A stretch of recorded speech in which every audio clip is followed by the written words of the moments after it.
Have you ever thought about background art before?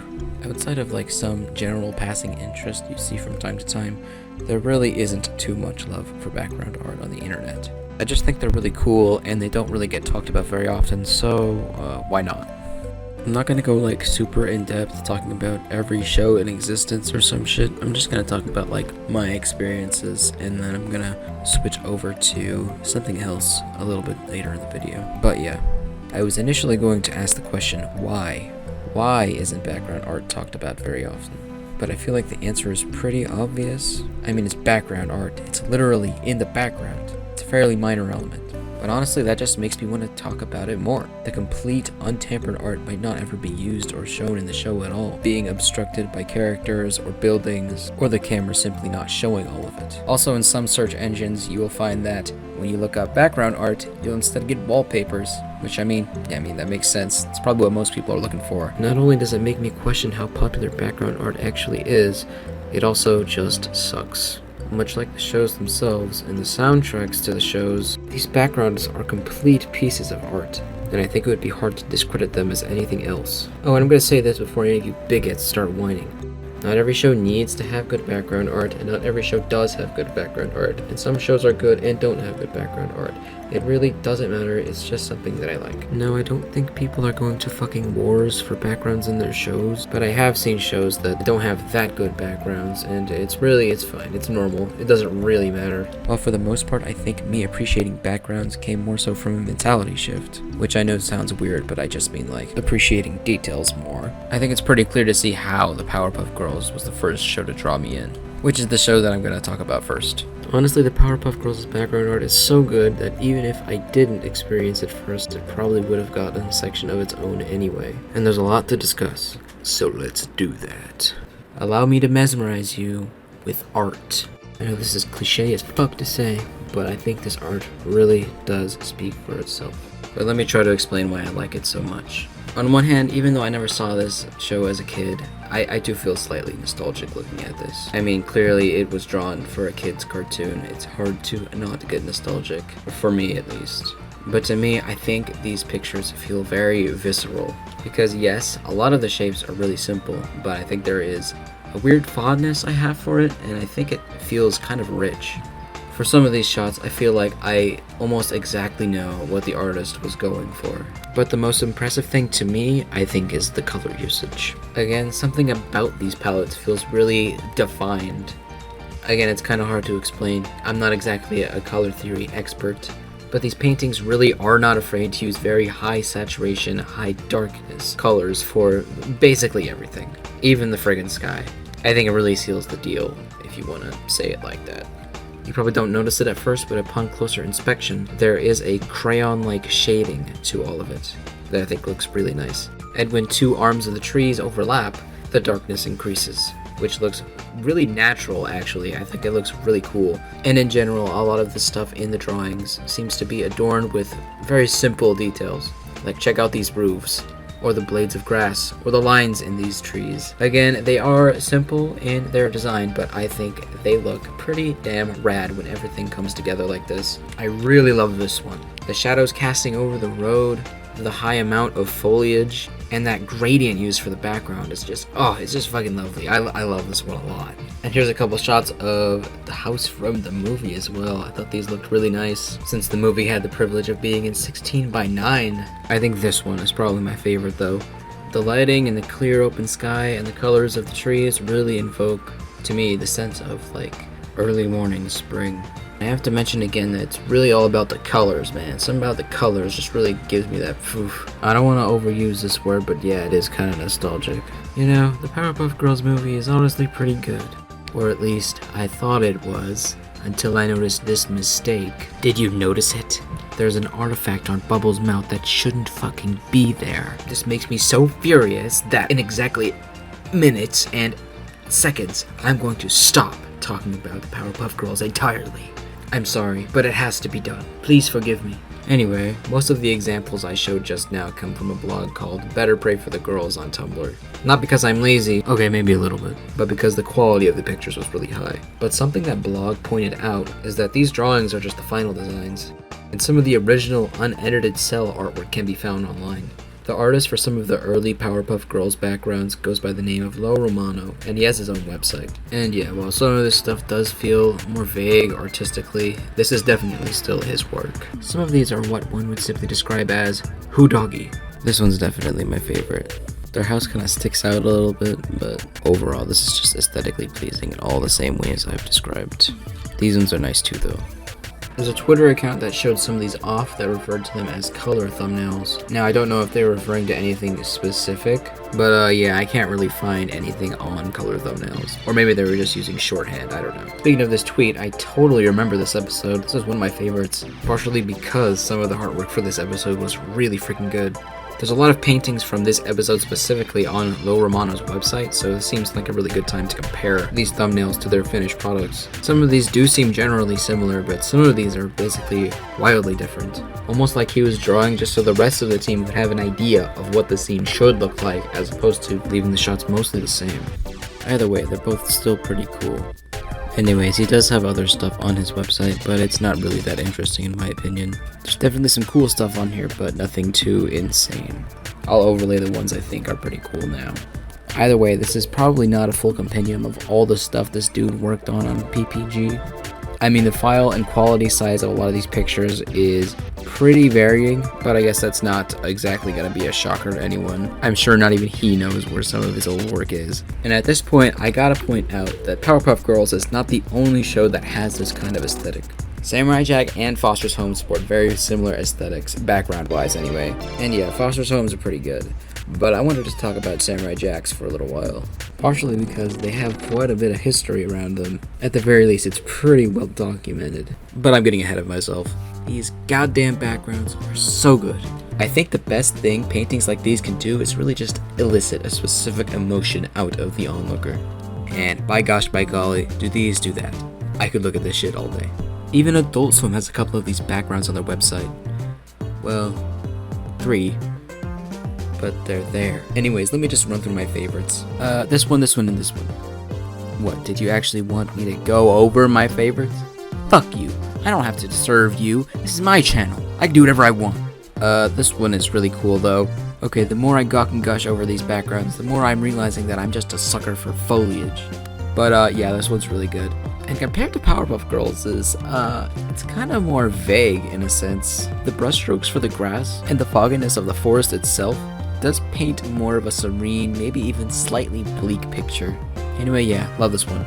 And back to the history part of what I was talking about earlier. Some of what I'm about to say comes from a website called Animation Obsessive, and I'll go ahead and link them in the description. If you, the viewer, also happen to be Animation Obsessive, it's a match made in heaven. It's a really cool website, go check it out. But basically, it and some other Cartoon Network shows, including Powerpuff Girls' later seasons, had their background final drafts outsourced to Korea. You could even see this in the credits. And even though it was a pretty big source of stress among the art director, and I'd imagine the whole art team, they were ultimately pleased with the final product. There's even footage of the art director painting one of the backgrounds in real time. He actually made this as a tutorial for the Korean team. And here's the final product. But yeah, pretty damn cool to see something like this being worked on in real time. Not something you see every day. And speaking of cell art, did you know you can buy these original cells online? I'm sure you've seen some character cells before, but the backgrounds are also sold, which was definitely news to me. I'd never heard of this before.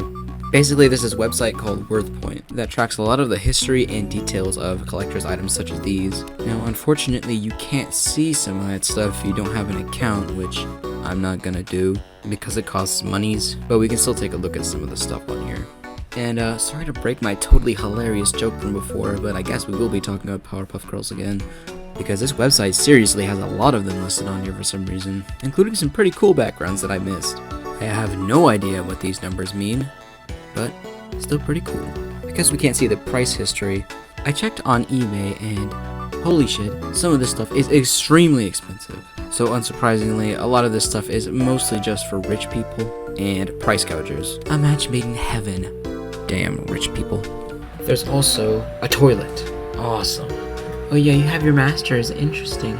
Well, I've got the fucking Powerpuff Girls toilet cell. Get fucked. Seriously, I wonder who has this. Anyways, there's a lot of Samurai Jack ones too. And again, yeah, some of these are pretty cool looking. But I hate to inform you all that if you are a fan of this guy, he's already been sold. I am sorry.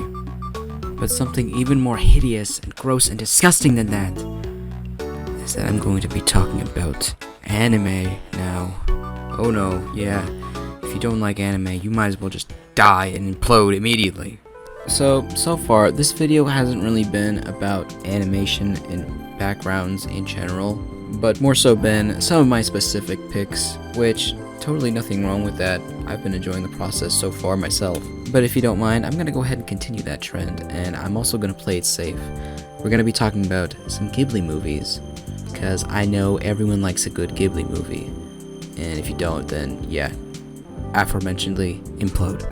Anyways, apparently Ghibli fucking hates YouTubers or something. Like, they really like to DMCA videos that have footage of their movies in them. So enjoy some Non Biyori B-roll. And the first one we gotta talk about is obviously Nausicaa. I mean, have you freaking seen this movie? It makes my jaw drop to the floor every freaking time I think about it. That this is somehow the first Ghibli movie ever produced. Oh, just kidding, it's not, I guess, because fuck me, and it's this visually ambitious. Jesus Christ. And obviously not just ambitious, but completely and utterly breathtaking. Like, they definitely succeeded. Specifically the Sea of Decay. There are a lot of friggin' things you could say about the Sea of Decay in this movie. Is it lush? Yeah. Are there bugs sprawling everywhere? Of course. Does it manage to portray something visually striking and with a lot of variety? You bet it does. Like, seriously, I don't know how backgrounds like this are produced. Just the amount of creativity that went into the designs of the plants and the bugs of the forest is just insane. And the vibe is so unique too. And I mean that both visually and thematically. Visually, there's a lot of cool light blues. But if you've seen the movie, you know that thematically this represents something that is beautiful, but also dangerous. Because of course this forest is toxic. It will kill you. This movie just in general kind of makes everything feel really fantastical and really fascinating. Even the stuff that can be viewed in a sad or even dark light ends up, at least to me, giving more of a sense of awe than anything else. And by the way, that's an accomplishment. I'm not saying that's a bad thing. Some of this stuff is definitely still gross and disgusting. But in spite of that, the presentation gives almost a historical value to everything. It's really, really interesting. And in my opinion, this movie's biggest upside. I know it's a very weird and specific thing to like about a movie, but I just can't help it. I really love this aspect of this movie a lot. And if you don't understand what I'm saying, then just watch the movie for yourself. It'll do a way better job of explaining it than I can. But that's definitely not all this movie has. There's plenty of other various money shots if you want to be on the lookout for them. I know it's Studio Ghibli, so that's not going to be surprising to literally anyone or anyone's mother, but yeah. This one in particular is just really endearing to me for some reason. I'll be honest, desert settings and desert settings at night is totally my vibe, so I really dig this one a lot. There are a few more that I wanted to show off, but I also don't really want to spoil anything, so I'll hold off for now. And also, unfortunately, because this movie is not really that popular, there really isn't that much cool stuff online about it, or like cool merch for it. As far as background art goes, the only thing I could find is an art book, and it's really not very interesting. It's just shots from the movie. Definitely something that's a lot cooler to have in person. Unfortunately, not very entertaining for a YouTube video. So say hello to Gigi. Don't you love him? I love him.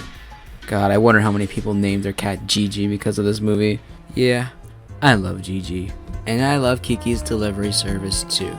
I know not everyone loves this movie, and you know what, I kind of get that. It's a bit all-encompassing, and it definitely dives a little bit deeper into the Iyashikei territory, if you're familiar with that term, which is a genre that is definitely an acquired taste for some. I mean, literally, Wikipedia defines it as a genre that basically nothing happens in. But personally, with Kiki's delivery service, I find it hard to not feel at ease when I watch this movie. Honestly, that aspect of being all-encompassing might be a really big negative for some people. I'll just say that if you think this movie is vague or aimless, you're definitely not wrong, but it's definitely a perspective thing as well. To me, it just celebrates what this movie is all about. It's a story about a girl going on a not-so-fantastical adventure. And yeah, a lot of not-so-fantastical things happen. But ultimately, those very aspects, to me, help make the movie feel very real and very personal. And the scenery really helps to define it and make it work. Even just the way this movie starts is just so beautiful. And hey, that's my screensaver. Hi, screensaver. Listen, I could literally screenshot this movie all day, all night even. But yeah, here's me going through some of my favorites, because that's just what I do best today, I guess. I think you can imagine why this one's so pretty. I mean, I really don't think I need to spell it out for you, but to me, it's the sense of scope. I mean, you get to see two of man's favorite things in this photo, green and blue. This is the best screenshot I could get. There's still some fucking birds in the way, so excuse me. But yeah, I do love this one a lot. Anyways, remember when I said I loved that one night desert setting from that one scene in Nausicaa? Well, I lied. I actually just love night in general. And another night vibe I am definitely partial to is cities at night. Bro, I honestly don't know anyone who isn't a sucker for cities at night. It's like a glow-in-the-dark ant farm or some shit. Okay, that was a terrible analogy. And either way, there isn't even that many glowing lights in this picture. Or at the very least, they're not like super bright and stand out super well. Honestly, there are some other anime that do this aesthetic a little bit better. And hey, maybe I'll talk about them at some point. Just not today though. But honestly, this still has a nice vibe. Anyways, next up we have this one. Honestly, I think I legit forgot at what point in the movie this scene is from. But it is pretty pretty though. Like some legit painting shit. I mean, it is a painting, but you know what I mean. But yeah, this one just makes me feel like really mellow and cool. And that single bird is just, mwah. Oh, that single bird. I would kiss that single bird if I could. But yeah, the dichotomy here between the darkness of the night sky and the brightness of the morning sky coming together. I've already described it before. It's pretty bliss, all smooching aside anyway. Also, something that's cool is that there's a bit of a dithering effect on the coloring here, which is of course an artifact of the watercoloring process, which is, yeah, how all these backgrounds were made. If you had a keen enough eye or are experienced with watercolor or painting, I'm sure you probably noticed, but I'm just dumb enough to not notice. In fact, I just figured this shit out. Either way, you can really just taste the watercoloring in this picture, which is definitely my certified #1 hand-picked best way of describing this movie. It just tastes delicious. And speaking of delicious food, nothing gets me quite in the mood for eating like some framed pictures. And you can have your own framed pictures of Kiki's delivery service backgrounds for the low price of $1,600. Awesome. Again, like Nausicaa, I couldn't actually find any of the background art cells for sale, except for this one. And honestly, yeah, this one is pretty good. Outside of Grandma's old smeared up face, I would honestly be pretty happy if I got my hands on this one. But obviously, I'm viewing this on Worth Points, so it's already sold. Wasn't exactly planning to blow 2K on a painting anytime soon anyway, so it's fine.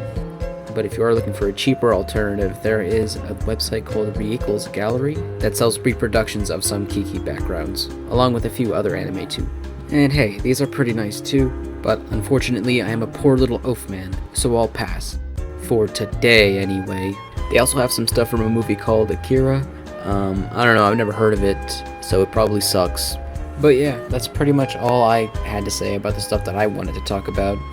But if you think back to the bizarre, wild time of 18 minutes ago, you might remember me saying something along the lines of me switching over to another talking point, which is what I'm going to do right now.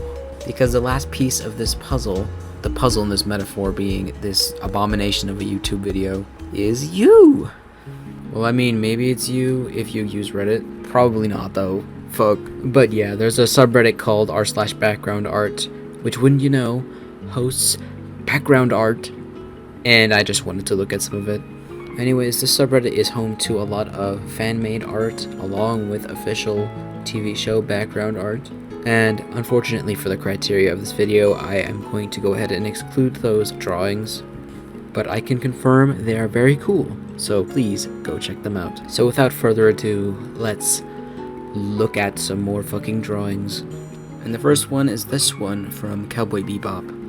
And honestly, I didn't like this one. At first, anyway. Some of the low detail humans on the ground, and in general, the clutteriness of it all, kind of threw me off at first. But there is a comment that described it as high-tech, low-life, which kind of made me start to appreciate this one a little bit more. Also, that just sounds cool as fuck. Life existing in this place that has modern-looking architecture, yet still looks run down and beat up and old. It definitely gives off a certain vibe. Either way, I still think my first viewpoint is still somewhat just, but then again, it is hard to get the full picture, since this is just a single screenshot of the actual show, which I haven't seen in a long time, so. Also, my ass hurts. Next up is Ghost in the Shell. I've never seen this movie, but did you say Did you say Cities at Night? Because I think I heard of Cities at Night, and we got some Cities at Night. Oh yeah, baby. And this one is a little more unorthodox. If I were to just say Cities at Night in a vacuum, you would probably think of something like this. But this one goes for more of a picture of a white guy, but the colors are inverted vibe. And without question, I dig it. I mean, there's just a lot going on in this picture. I mean, makes sense, this whole ass city. But I really enjoy the dark aesthetic, and I really enjoy just how detailed everything is. It's really nice. This one's really cool too. Unfortunately, I haven't watched the movie, like I said, so I can't pinpoint where in the movie this happens. Really wish I could, because this is kind of just like a very interesting shot to have in a movie. Now, I could be completely wrong, and I am really taking a shot in the dark at this, but to me, it's like all of the action is on the other side of this island that we're on, right? Are we on an island, actually? I don't know. But being on this remote location, or at least that's the perspective we're given, with tall towers looming over you in the distance, complemented beautifully by these beautiful shadows and the sun. Very, very cool background art. And here's the last one, and hey, it looks like that Cowboy Bebop one, doesn't it? Yes, it does. I like this one more, honestly. Pointing fingers again to the camera placement, I feel like being lower to the ground is just a better shot. Just like really shoddy and run down and stuff, and dirty and gross. I don't know, I feel like it works better, and the details on this one I do prefer as well. Just because you get to understand that feeling of what it's like to be on foot in a city like this too, you know? That's how I see it anyway.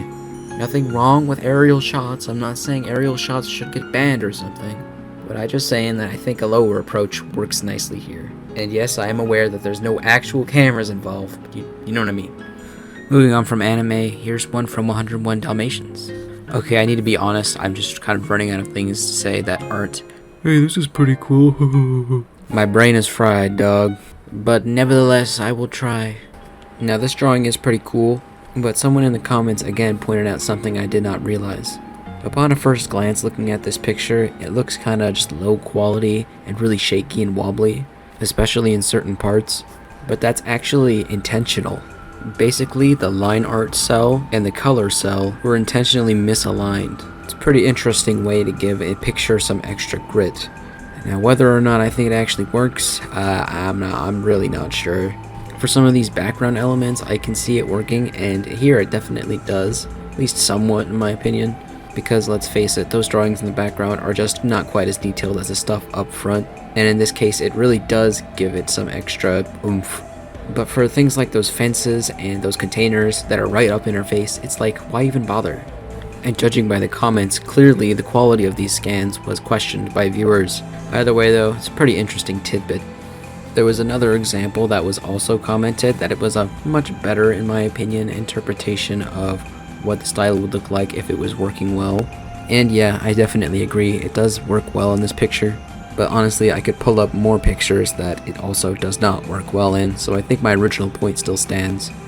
Here's some art from a YouTube short series called Doggy Corgi, and these are very, very clearly Ghibli inspired. Now, I know that sounds like some stupid clickbait article headline shit, but obviously these were inspired by Studio Ghibli. Even a blind man could see that. Well, probably not. But yeah, these are really cute and, dare I say, cozy. I think that's a word people like these days a lot, right? And hey, I think we just talked about this movie, didn't we? Ha ha ha, we did. But now Gigi's a fucking mutt? God damn it, they ruined it. JK, I love all animals. This one from Sailor Moon is also pretty nice. It reminds me of that weird discourse that was going on for a while. Now, I wasn't actually a part of it or anything, because that sounds like a giant waste of time. But I did catch a little bit of it in a YouTube short, which I suppose is also a waste of time. And this fucking guy was just going on for like a minute, an entire minute of my life, just wasted, talking about how people were complaining that Sailor Moon wasn't pink anymore. Like, who cares? If you like Sailor Moon as pink, you like Sailor Moon as pink. It doesn't matter. Honestly, fuck that guy. I think pink Sailor Moon is awesome. And if you don't think it's awesome, then I have problems with you. boys never heard of aesthetic preference. Unfortunately, or fortunately, I guess, depends on the way you want to view it, I can't find that short. But I suppose it's better to not get involved with any pseudo-drama over fucking Sailor Moon, pinkness. I don't fucking know, man. Fuck that guy, though. Anyways, Beauty and the Beast. Wow, it's pretty. Peter Pan. Wow, it's pretty. The Song of the Sea. Wow, it's pretty. Oh, and here's that fucking toilet cell again. Fuck this thing. And I'm done. Honestly, I don't know what to say right now, except thanks, obviously. So, thanks, obviously. If you actually watched this whole thing and got through all of the horrible audio issues, I am very, very grateful and very, very flattered, because that means you probably like me and my personality and my voice. Hopefully you could hear my voice anyway over all of this fucking crackling. This was definitely a learning experience, and fuck, honestly, I still have a long way to go, but this was still a step forward, so thank you for being here for me. I appreciate it, really. This video was pretty hard to make because the history of background art kind of just never ends. I mean, it ends when shows end, which is a lot of fucking shows. So it was kind of hard to know when to shut up and move on. So really, I was just choosing my favorites the whole time and talking about those. But, you know, I really like the way that it flowed out of me, like my pee. You just drank my pee.